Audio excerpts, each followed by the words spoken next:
Azad Wahid, and I am going to start new chapter of biology, that is chapter number 2. Believe you me my students, आप लोगों के knowledge का जो main महवर या access होगा वो बायोकेमिस्ट्री ही है, राइट? सो आई विश कि आप इस चैप्टर को बहुत गौर से सुनें, इससे ऑब्टेन होने वाले नॉलेज को अपनी जिंदगियों में अप्लाई करें, देखें कि बायोकेमिस्ट्री आपकी लाइफ में कहाँ कहाँ कैसे कैसे अप्लाई होती है. Only chemistry, only biology is nothing. Try to interlink these two branches of sciences and try to excel in your life, right? तो हम स्टार्ट करने वाले हैं biology part 1 chapter number 2. Topic का नाम है बायोलॉजिकल मॉलिक्यूल्स. अगर आप अपने इर्द गिर्द देखें तो आपको नजर आएगा कि आपके पास इनऑर्गेनिक सब्सटेंसेस हैं, राइट? हम आमतौर पे आप लोग चैप्टर नंबर 1 में पढ़ के आए हैं कि हम उन इनऑर्गेनिक सब्सटेंसेस को मिलाते हैं और क्या बना लेते हैं, ऑर्गेनिक सब्सटेंसेस. उन ऑर्गेनिक सब्सटेंसेस में वो मॉलिक्यूल जो जिंदगी बना रहे हैं, जिंदगी की फाउंडेशन को ले कर रहे हैं, those are called as biological molecule. इनकी बायोकेमिस्ट्री स्टडी करने के लिए let's move to the whiteboard. Yes my dear students, हम स्टार्ट कर चुके हैं चैप्टर नंबर 2 और इंट्रोडक्शन में मैं देखा था कि आज हम स्टार्ट करेंगे बायोलॉजिकल मॉलिक्यूल्स और इसका आज लेक्चर 1 है. I again want to force you, मैं ये चाहता हूं कि आप इस पर्टिकुलर चैप्टर के स्टार्ट में ही अपने साथ साथ नोट्स बनाएं, कॉपी पेन अपने साथ रखें, हर एक पॉइंट को एक इम्पॉर्टेंस दें, बिकॉज के इस चैप्टर में या आगे भी हर जो बात आप लोगों के साथ यहाँ पे की जाएगी उसकी कोई ना कोई वर्थ होगी लाहौर बोर्ड में. If you want to evaluate your worth, if you want to increase your weight in terms of knowledge, तो आप हर एक बात को प्रॉपर कॉपी पेन लेकर नोट करें और फिर उसको एज पर योर बुक और आर लेक्चर उसको अपने माइंड में जगह दें. अगर आप नॉलेज को जगह देंगे तो नॉलेज आपको सोसाइटी में जगह दिलवाएगा, राइट? सो बी क्या happy, be confident and be vigilant to learn the knowledge. Wish you very good luck. First of all we want to see कि what are basically biomolecules. As I have discussed and you have learned in chapter 1 कि वो सारे के सारे 16 elements, याद है ना आप लोगों को, पार्ट 1 का एक टॉपिक बायो एलिमेंट्स की बात की थी हमने, कि वो 16 bio elements means inorganic substances जो आपस में मिल रहे हैं और मिल के क्या बना रहे थे, बायोलॉजिकल मॉलिक्यूल्स. हम उन पर्टिकुलर बायोलॉजिकल मॉलिक्यूल्स को साइंस की एक खास ब्रांच में स्टडी करते हैं and that very branch is called as biochemistry. So let's start and define what is basically what biochemistry. So we want to write biochemistry is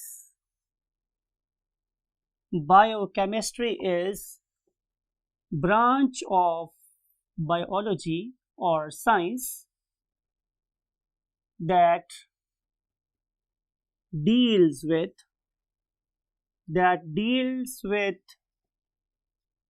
biochemicals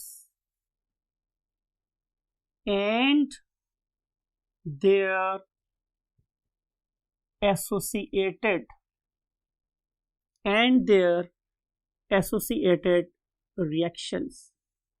यानी कि हमने सिर्फ और सिर्फ बायोकेमिकल्स को स्टडी नहीं करना या बायोमॉलिक्यूल को स्टडी नहीं करना, बल्कि वो किस किस तरीके से आपस में इंटरेक्ट करते हैं, हमने उसको भी इसी ब्रांच में स्टडी करना है, राइट? अब सवाल ये है कि आखिर हम बायोकेमिस्ट्री को पढ़ना क्यों चाह रहे हैं, why we want to study biochemistry? तो इसका आंसर ये है स्टूडेंट्स कि नंबर 1 हम इसको 2 डिफरेंट लेवल पे स्टडी करेंगे. Number 1 at the level of branches and number 2 at the level of processes,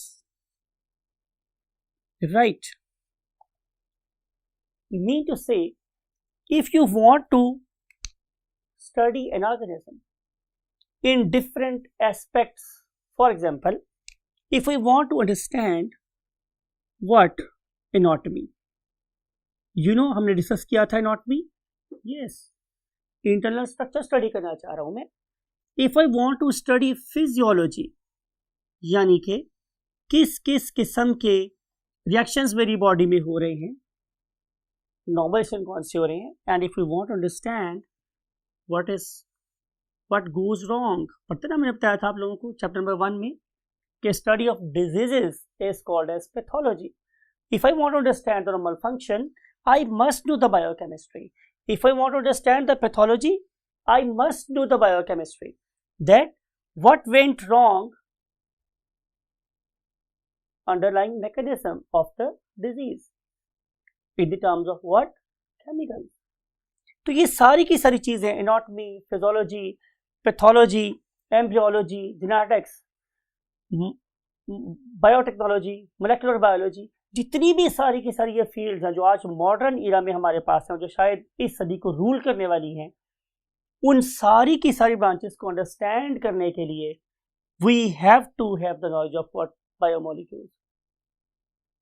लेकिन क्या ये वाली जो हमारे पास ब्रांचेस हैं, ये हमें कुछ और अंडरस्टैंड करने में हेल्प कर सकती हैं? तो answer is yes. The processes, life processes, for example photosynthesis. अगर मैं प्लांट्स के रेफरेंस से बात शुरू करूं, तो जितनी भी फोटोसिंथेटिक एक्टिविटी है, it is a biochemical process. अगर दुनिया में ये वाला प्रोसेस रुक जाए तो बिलीव मी, जिंदगी का पहिया ही रुक जाए. If you want to know the processes of photosynthesis, reactions of photosynthesis, you should have a very strong and firm knowledge of what biochemistry. Then if we want to study digestion, right? If we want to study what? Respiration. If we want to study excretion,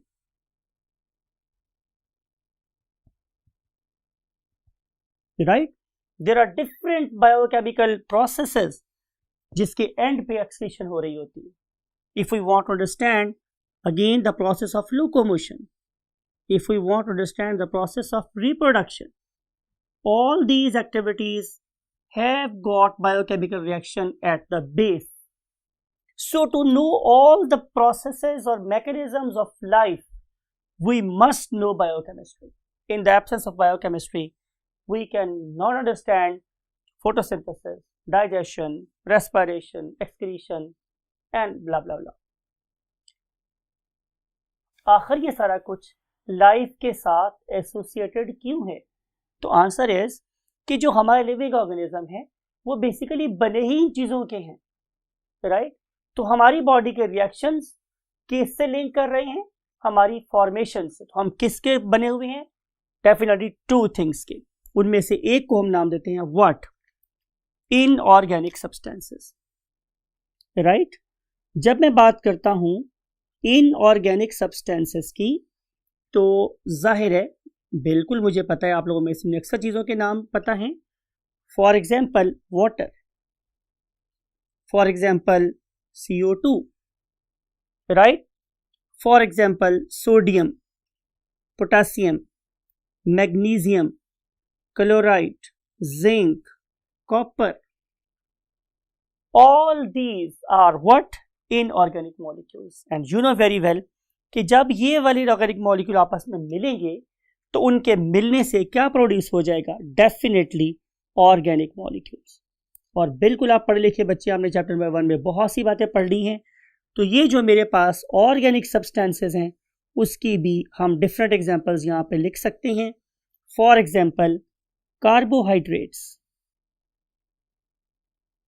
इस topic में, इस chapter में भी कुछ पढ़ने वाले हैं. Then lipids, then proteins, then nucleic acids. These are complex molecules and they always develop from simple inorganic substances. Students, आप लोगों की बुक में पहले ही पेज के ऊपर एक टेबल प्रेजेंट है, राइट? उस टेबल में आपको यही इन्फॉर्म किया गया है कि आप लोगों की बॉडी में कौन सी चीज़ कितने कितने परसेंट प्रेजेंट है। और इस पर्पज़ के लिए आप लोगों के पास जो पहला कॉलम है उस पर प्रेजेंट है name of the substance, say water, then proteins, carbohydrates, lipids, DNA, RNA, right, other inorganic substances and then other organic substances. तो इन आप लोगों ने इसको इसी तरतीब से याद करना है, बिकॉज कई इस टेबल में से भी हम आपसे कोई भी वैल्यू पूछ सकते हैं। अगर आप सेकंड कॉलम को देख रहे हैं तो उसमें आप लोगों के पास बैक्टीरिया की बॉडी में से कंपोनेंट्स को डिस्क्राइब किया गया है। फॉर एग्जांपल बैक्टीरिया की बॉडी में वाटर कितना है 70% और प्रोटीन्स कितनी है 15%, राइट, कार्बोहाइड्रेट कितने हैं 3%, आरएनए कितना है, डीएनए कितना है 1%। और अगर आप इसको कंपेयर करो किसके साथ, डेफिनेटली किसी मैमल की बॉडी के साथ या अपनी बॉडी के साथ, तो यू कैन फाइंड कि ऑलमोस्ट जो कॉन्सेंट्रेशन है वाटर की दोनों सेल्स में बराबर है 70%। लेकिन जो हमारे पास प्रोटीन्स हैं वो ज़्यादा एडवांस किस्म के एनिमल्स में लाइक अस थोड़ी ज़्यादा है, मीन्स 18%। अगर आप लोग कार्बोहाइड्रेट की बात करें तो वो भी थोड़ा ज़्यादा है 4%। इसका मतलब यह है कि जो ऑर्गेनिज्म कॉम्प्लेक्स में चले गए हैं तब इनकी कॉन्सेंट्रेशन बढ़ती ही चली गई है। एक इंपॉर्टेंट बात मैंने आपको बतानी है कि अगर आप लोग आरएनए की बात करें तो आरएनए बैक्टीरिया में 6% है। ये बड़ी इंपॉर्टेंट बात है कि जितना ज़्यादा कोई सेल एक्टिवेटेड होगा उतना ही ज़्यादा उसके अंदर रेप्लिकेशन रेट ज़्यादा होगा, मीन उसमें आरएनए ज़्यादा होगा। ये बड़ी पते की बात है। जरा बात को फिर गौर से सुनिए। अगर आप बैक्टीरिया की बॉडी में आरएनए देखें तो वो क्या है 6%, और अगर उसकी निस्बत आप सिर्फ अपनी बॉडी में देखें तो ये क्या है जस्ट 1.1%। इसका मतलब ये है कि बैक्टीरिया की बॉडी में रेप्लिकेशन ज़्यादा तेज़ है एज कम्पेयर टू हमारी बॉडी के। तो ये कुछ ऐसी बातें हैं जो आप लोगों ने बिल्कुल सही तरीके से याद करनी है। ये टेबल यू कैन सी कि हमने ये टेबल आप लोगों के लिए यहाँ बनवाया भी है और इस टेबल में आप इन सारी वैल्यूज को कंपेयर भी कर सकते हैं, right. So learn this table by heart, it is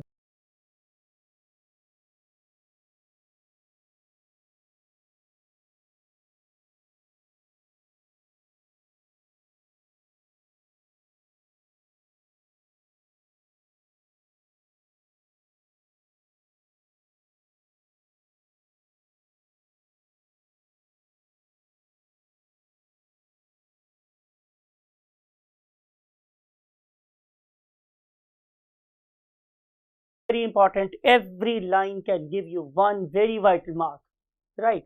So now we want to move to the next concept. Next concept मेरे पास स्टूडेंट्स क्या है कि जो मेरे पास एक ऑर्गेनिज्म के सरवाइव करने के चांसेस, मिसाल के तौर पे एक ऑर्गेनिज्म दुनिया में तशरीफ ले आया, it may be a plant और it may be a animal और it may be a human being.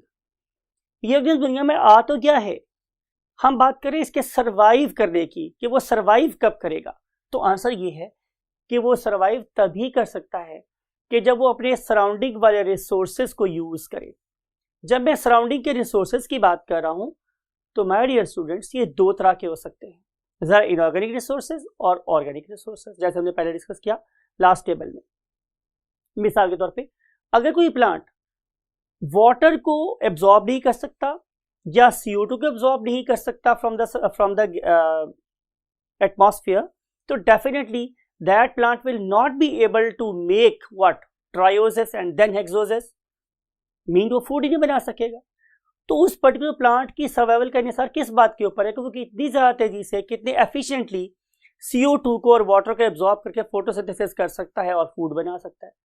वो प्लांट जो फूड बनाने में ज़्यादा एक्टिव हैं वो तेजी से ग्रो करेंगे, जो कम एक्टिव है वो कम ग्रो करेंगे। सिमिलरली अगर मैं अपनी बात करूँ या किसी और ऑर्गेनिज्म की बात करूँ, आपकी बात करूँ, तो आपकी ग्रोथ रेट के अनुसार भी किस बात के ऊपर है कि आपके सराउंडिंग में जो फूड प्रेजेंट है आप उसे कितना कंज्यूम कर सकते हैं, आप उसको कितना अपनी बॉडी का पार्ट बना सकते हैं। आप लोगों की क्लास में 3-4 मुख्तलिफ स्टूडेंट्स की एग्जांपल ले जाए तो ये जो मेरे पास स्टूडेंट है ये एवरेज स्टूडेंट है, उनके पीछे बैठे हुए जो हजरत हैं वो काफ़ी मोटे हैं। उसकी रीज़न क्या है, बिकॉज कि ज़रूरी नहीं है कि वो जितना मोटा इंसान है वो ज़्यादा खा रहा होगा, हर की ऐसी बात नहीं है। बात यह है कि उसकी बॉडी का मेटाबॉलिक रेट ज़्यादा है, वो जितना खा रहा है उतना ही एसिमिलेट हो जाता है, उसकी बॉडी का पार्ट बन जाता है, राइट। लेकिन इसके पास बैठे हुए एक और थिन और स्लिम एंड स्मार्ट किस्म की जो इंसान है, बेसिकली ये बहुत ज़्यादा खा रहे हैं लेकिन परहैप्स वो उनकी बॉडी का उतना पार्ट नहीं बन रहा। तो मैं कहना ये चाह रहा हूँ कि किसी ऑर्गेनिज्म की सर्वाइवल का इंहिसार किस बात के ऊपर है कि वो ऑर्गेनिज्म अपनी सराउंडिंग में से क्या ले रहा है और उसको अपनी बॉडी का कितना पार्ट बना रहा है। राइट। तो सर्वाइवल किस पे डिपेंड कर रहा है स्टूडेंट्स? इनटेक ऑफ सब्सटेंसेस के ऊपर। नंबर 1, आप लोगों ने उसको कितना इनटेक कर लिया, बहुत डिटेल से डिस्कस हुआ प्लांट की सेंस में भी और एनिमल के सेंस में भी। फिर दूसरी बात ये कि आपने उसको यूटिलाइज कैसे किया, यूटिलाइजेशन ऑफ द रिसोर्सेज। अगर आप इन दोनों चीजों को इफेक्टिवली कर लें तो डेफिनेटली आप लोगों का ग्रोथ रेट अपने कंपैरिजन पे प्रेजेंट लोगों से ज्यादा हो सकता है, राइट। अब मैंने जो भी कुछ खाया या मैंने जो कुछ भी पिया वो मेरी बॉडी में ऐसे नहीं पड़ा रहता, मेरी बॉडी में एक कैस्केड ऑफ एक्शन चल पड़ती है, राइट। आपने अगर पानी पिया तो उसका भी बॉडी पे इफेक्ट है, आपने कार्बोहाइड्रेट खाए हैं तो वो भी बॉडी में किसी प्रोसेस से गुजरेगी, प्रोटीन खाए किसी प्रोसेस से गुजरेगी। उन सारे के सारे रिएक्शंस को जो मेरी बॉडी में हो रहे हैं, right, from my head to my toe, in my heart, in my lungs, in my kidneys, anywhere in the body, वो जो भी रिएक्शन हो रहे हैं उनको हम ओवरऑल एक वर्ड में सम अप कर सकते हैं। सो सम of overall reactions taking place, जो हो रहे हैं in one's body, किसी भी ऑर्गेनिज्म की बॉडी में जो रिएक्शन हो रहे हैं उन सारे के सारे रिएक्शंस को, इंपॉर्टेंट बात है कि बायोकेमिकल रिएक्शंस की बात हो रही है, हम उन सारे के सारे ओवरऑल रिएक्शंस को क्या बोलते हैं? Metabolism, right. अब मेटाबॉलिज्म में स्टूडेंट्स दो किस्म के रिएक्शन आगे इन्वॉल्व होते हैं। One of them is called as catabolism. मैं हमेशा याद करवाता हूँ, कैटाबॉलिज्म का मतलब कराटे होते हैं, आमतौर पर कराटे में चीजों को तोड़ते ही है, बनाता कुछ नहीं। कराटे वाले क्या कर सकते हैं? ब्रिक्स को ब्रेक कर सकते हैं, वुड को ब्रेक कर सकते हैं, राइट। तो कैटाबॉलिज्म में आपने याद रखना है कि हम लोग बेसिकली क्या कर रहे हैं? डिस्ट्रक्टिव, तोड़ने फोड़ने वाला मेटाबॉलिज्म कर रहे हैं। तो क्या तोड़ना फोड़ना किसी भी चीज को बुरी बात नहीं है? तो answer is in the terms of biochemistry हरगिज नहीं। फॉर एग्जांपल, मैं मिसाल देता हूं, आप लोगों ने एक अदद क्या खा लिया? ब्रेड खा ली फॉर एग्जांपल। ये ब्रेड आप लोगों की चपाती भी हो सकती है। आपने चपाती का यू नो वेरी वेल कि इस पर्टिकुलर चपाती में क्या होता है? Starch, right. तो ये स्टार्च तो मेरे लिए बिल्कुल बेकार है, बिकॉज इतना बड़ा मॉलिक्यूल है कि ये मेरे ब्लड में शामिल ही नहीं हो सकता। अगर मैं इस पर्टिकुलर मॉलिक्यूल को बॉडी में शामिल करना चाहता हूं तो I have to break it into the simple units. तो मैं इस पर्टिकुलर स्टार्च को ब्रेक करूंगा with the help of an enzyme called as amylase, और मैं स्टार्च को कन्वर्ट कर दूंगा इनटू ग्लूकोज मॉलिक्यूल्स। अब ये मेरे पास n नंबर ऑफ मींस लातादाद नंबर ऑफ ग्लूकोज मॉलिक्यूल बन गए। अब ये ग्लूकोज मॉलिक्यूल्स इतने छोटे हैं कि they can join my blood, अब मेरे ब्लड में जा सकते हैं, राइट। अब ये मेरे काम की चीज, अगर मैं चीज खा रहा हूं लेकिन वो मेरी बॉडी का हिस्सा ही नहीं बन सकती तो वो फूड बिल्कुल यूजलेस है। इसका मतलब ये होगा कि catabolism is a very first thing जो मेरी बॉडी में होनी चाहिए।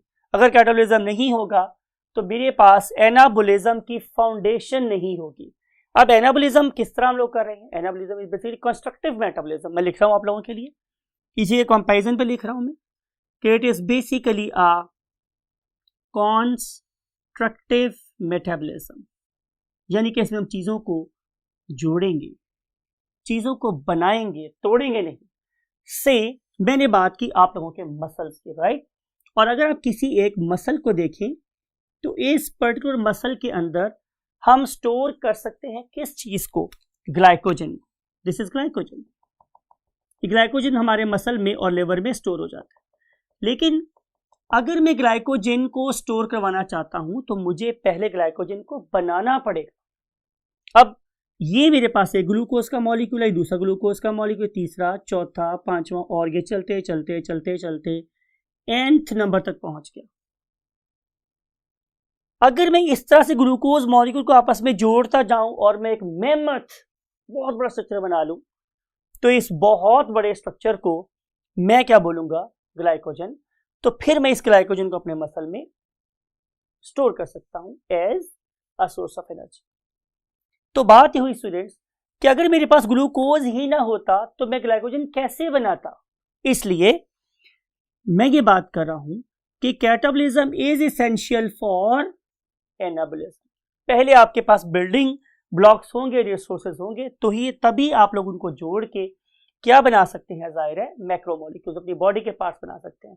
अगर आपके पास अमाइनो एसिड्स हैं तो you know very well if you have amino acids then you may combine n number of amino acids and you may have what the protein, right?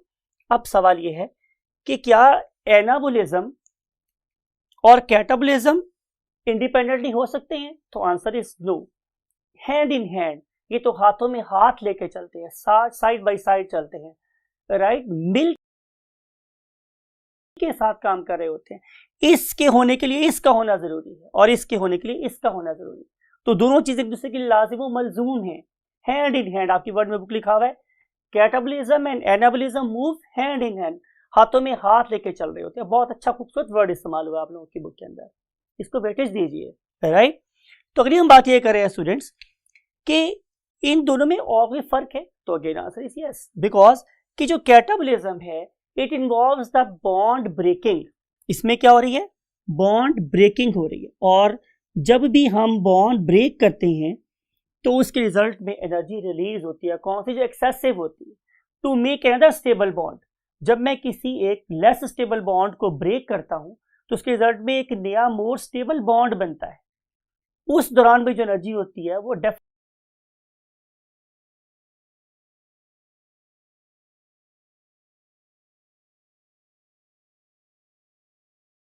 Definitely access में होगी, वो एक्सेस वाली energy loss होगी, और वो किसकी form में appear होगी? In the form of heat. तो जो आपके जिस्मों में गर्मी है, हरारत है, वो बेसिकली बॉन्ड ब्रेकिंग की वजह से फॉर्म होती है। लेकिन अगर मैं एनाबॉलिज्म की बात करूं तो this particular reaction demands energy, इसमें एनर्जी रिक्वायर्ड होती है। जब भी आप दो ग्लूकोज मॉलिक्यूल को आपस में जोड़ना चाहते हैं तो वो तभी जोड़ सकते हैं जब उनके दरमियान में एनर्जी का पैकेट इन्वॉल्व कर दिया जाएगा, राइट? तो ये बेसिक डिफरेंस है बिटवीन एनाबॉलिज्म में और कैटाबॉलिज्म। तो आप लोगों ने एनाबॉलिज्म भी स्टडी करना है, आपने कैटाबॉलिज्म भी स्टडी करना है। ये क्यों करना है आप लोगों ने, इसका आंसर हमारे पास